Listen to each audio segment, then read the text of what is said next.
ই উঠো কেনা উঠো তো লাগতে হবো দে মাথায় বাচ্চিস তো বলতা উঠে যাবো না এই এইসা মাথা দিয়ে লাগতে দিয়ে দেখাচ্ছি মানুষের এইসব হ্যাঁ আপনারা আমাকে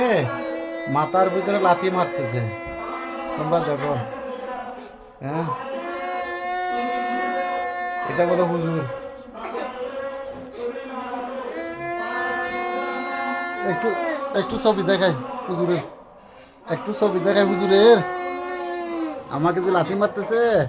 হুজুরের ছবিটা একটু দেখাই এইটা রে এইটা রে এই একটু দেখো এই দেখো সবাই দেখো